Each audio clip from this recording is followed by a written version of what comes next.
For me, anxious attachment showed up as me trying to cling on to people when they would be pulling away from me. And when I would be doing that, I didn't know that there was like a name for what I was doing. I just knew that I hated when people would need their space or need time away or not talk to me, right? When I felt like they should be talking to me.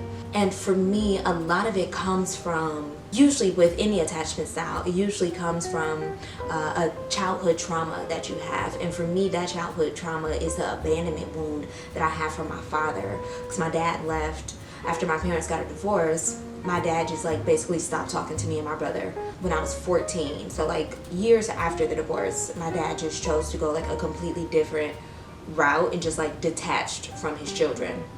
That trauma manifested as me wanting to cling on and hold on to people because I hated when people would leave my life because my dad left my life, and it would just like trigger those wounds that I had. And it specifically showed up for me in romantic relationships, right? It wasn't necessarily like in friendships or with women. It was with men. And I think that's usually true for most people who have an anxious attachment style. It usually shows up in their romantic relationships. Not saying it can't show up in other ways as well, but there are some things that I have done that has helped me to navigate having an anxious attachment style, and it's helped me to become more secure or have a more secure attachment style. If you're new here, my name is Sierra. This is Starting Over at 30, the series. I am on a journey of self-discovery and self-love after quitting my dream job and leaving a relationship too, but mostly after quitting my dream job. For me, with anxious attachment, it will show up as me lashing out in relationships if I felt like someone wasn't texting me back fast enough, if I felt like they didn't call me back. Like I would literally lose my mind and like go out into full-blown like crying spells.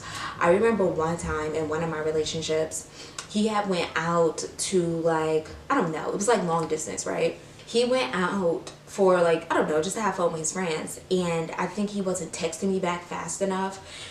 And I had got so upset with the fact that he was not responding to me quick enough, and that he was doing stuff with other people, that I literally launched my phone across the room. And I think I cracked it or broke it. But I launched my phone across the room like out of just this pure rage. I had to be about 24 at that time. And at that time, I didn't know what was going on, but I knew that I would feel these big emotions when I felt that I was being rejected, or I felt like I was being abandoned. I would feel these huge emotions. And of course, during that time, this is before therapy, I didn't know that what I was experiencing was severe anxious attachment that was so unhealthy, not just for me, but for the people who were a part of my life at that time too. I also found like when it was happening, it would be hard for me in relationship. If someone would be like, we get into an argument, right? And they would be like, Sierra, I just need my space. I need time to think about it. I need to figure out, if I still want to do this. I would like lose my mind and like beg them, like, no, we have to talk about this right now. We have to figure it out right now. We need to work through this right now. Because I would get so afraid that if they took time away from me, that they would realize that they don't want me anymore, or they will realize that they don't want to be in this relationship anymore. So I would feel like, well, maybe if I just cling on tighter, or maybe if we could just hurry up and fix the problem now, then you won't have to leave me. And it was so unhealthy. It was so unhealthy. And I navigated life that way for basically all of my 20s.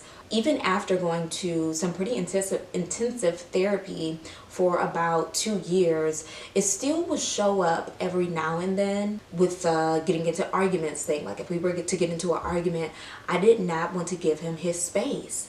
And it was so selfish of me, right? But in that moment, I didn't realize that I was being selfish.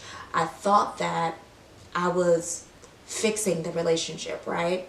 And I thought that I was making things better by holding on, when in fact I was making things worse by holding on, not allowing people their space, not allowing people to just be, and not allowing people to walk away freely. Another thing I used to do, if someone would like ghost me or not talk to me, and this isn't with everybody, it would just be with certain people where I felt like this need to attach, and a lot of times it would be with emotionally detached people or emotionally unavailable people, right? A lot of times it was with emotionally detached and emotionally unavailable people, because for some reason they will remind me of my father, right? And a lot of times we have the tendency to date people who are like our parents, which could be a good thing or a bad thing. In my case, it was a bad thing. If someone would like not text me back or kind of ghost me, right? Instead of allowing it to just fall off to the wayside, I would like reach out to them and be like, hey, I haven't heard from you. Hope everything is okay. Girl, you haven't heard from them because they didn't want you to hear from them, right? And I didn't see it that way. I saw it as just needing to hold on and cling on. Although people weren't communicating to me directly, I think no communication is also communication. And that's something that I'm learning now, that if someone wants to talk to you, they're going to talk to you. If someone wants to spend time with you, they're going to spend time with you. And if someone does not want to do those things, then they're not going to do those things. And as an anxiously attached person, a lot of times we can gravitate towards people who are emotionally unavailable, emotionally detached. And a lot of times with anxious attachment, you try to fix those people, right? You kind of see them as like a project where you can build them up and help them to be better and mold them into like this person that you think that they should be, or that you know that they can be. And usually you're the one who ends up not just hurt, but left empty in the end. So for me, it's not that anxious attachment, even though I've been working through it, it's not that it doesn't show up anymore. The anxiety can sometimes still pick its face through, even when you do make progress. And what I'm learning is that it's not getting rid of the anxiety entirely, right? Which is of course the goal, but it takes time to get there. And while you're working towards minimizing anxiety levels, just because I'm feeling anxious about a situation, I'm feeling anxious about a person, that does not mean that I have to react, or not react, but it doesn't mean that I have to act on that anxiety. Now, I still get anxious sometimes, you know, or I might still get kind of upset if a person that, you know, romantically, if I'm dealing with a person romantically and they may not, you know, call me when they said they was going to call me, right? Or text me when they said they was going to text me, whatever. But I can get upset and maybe have those anxieties. And when I feel those feelings, instead of grabbing my phone and lashing out on that person, I don't touch my phone at all. I usually will journal about it. Keep myself busy. I keep myself busy a lot. I do a lot of just random things, like literal just random things throughout the day to keep myself busy, to keep my mind busy. That helps me a lot. It also helps when I just sometimes just do like some breathing exercises to ground myself and bring myself back to reality. And also just reminding myself that nobody has to talk to me 24/7. If somebody says that they're going to call me and they don't call me back, they chose to make that decision, and that is their choice. And I have to respect people's choices. I cannot force people to do what I want them to do because it makes me feel more comfortable, right? People are human. Because I have the tendency to tell people I'm going to call them back and I don't call them back. I have the tendency to not text people back too. And it's not anything personal. I also think communicating with the person that I am dating or romantically involved with and telling them how stuff makes me feel helps me a lot too. And doing it in a way where it's not like me lashing out at them or attacking them, right?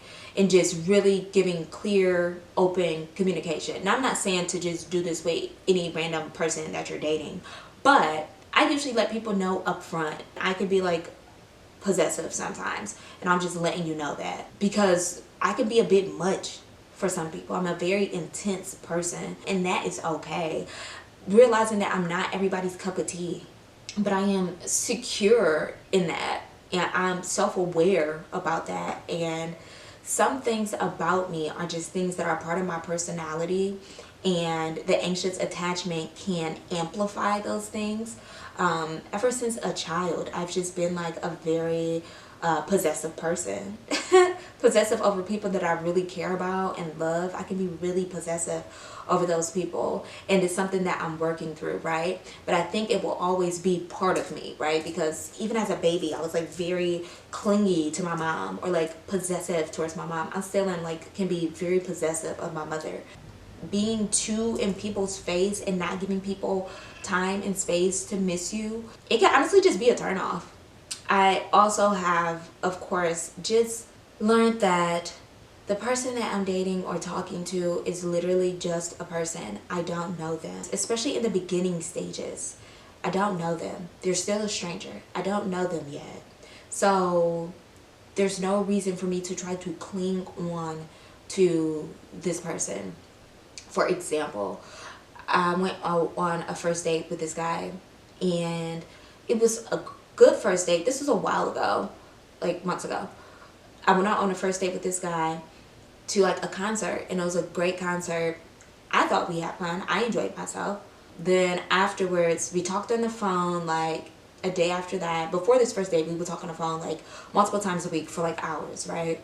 And after that first date, we talked on the phone one more time, and that conversation just kind of showed that we were not compatible. Honestly, it just showed we didn't really have any compatibility. And after that conversation, I never heard from him again. Before, I would have like been texting him like, is everything okay? You know, very much giving like, it would come off as probably being desperate, but it would just be my anxiety and my anxious attachment. But this time, I just let it end and let it fall to the wayside, because there was nothing to cling on to. I didn't know that person, right? And it just didn't go anywhere. And that's okay. That's what dating is supposed to be. It's not supposed to be like this. You have to cling on and hold on to it and attach to every single, you know, guy that you meet, or every girl that you meet, or whatever it is, whoever you date. You don't have to attach to every person that you go out with or hang out with. And when you have an anxious attachment style, especially when you are, you know, still in the beginning stages of working through it and navigating it and trying to improve yourself, it can be hard to recognize that. It really takes a toll on your mental health when you try so hard to cling on and hold on to people who are not emotionally available, or who are detached from the situation, or detached from you, or are just naturally detached people. You would just continue to get hurt over and over and over again, and let down over and over and over again, when you don't have to be hurt and you don't have to be let down, like, at all. I do want to do a video on like just having abandonment wounds and abandonment issues, and how to work through and navigate that. For all my people out there who got daddy issues or mommy issues, you are not alone, girl. I don't have mommy issues, but I do have daddy issues, and it has taken me a very long time to, you know, work through that and get through that. And sometimes I still get triggered, you know, but I am so much better than I used to be. I used to not even be able to talk about my father without breaking down in tears, and I was like that for years. I had so much built up resentment and anger and sadness, and just had so much built up, and I really had to allow myself to let that go so I could be free from that trauma and be free from that just being my story. If you have not, don't forget to sign up for the Becoming Circle. We continue to grow. We're now at like 50 members, which is amazing. It's a bi-weekly newsletter that I send out, different affirmations and journal prompts that helps you to release, reset, receive. The link to sign up is in the description box. If this resonates with you, I hope this video does resonate with you and can maybe give you some clarity on what anxious attachment is, how it can show up, and to just know that you're not alone with having anxious attachment. It's just not an easy attachment style to work through. There are ways to get there, but just know that it does take time. Leave in the comments if you have an anxious attachment style, maybe some of the things that you do to help you work through it, or maybe if you could just relate to any of the things that I said. Don't forget to like, comment, and subscribe. And also don't forget, always protect your mind, protect your energy, and protect your peace. I love you, and I'll see you in the next video. Bye.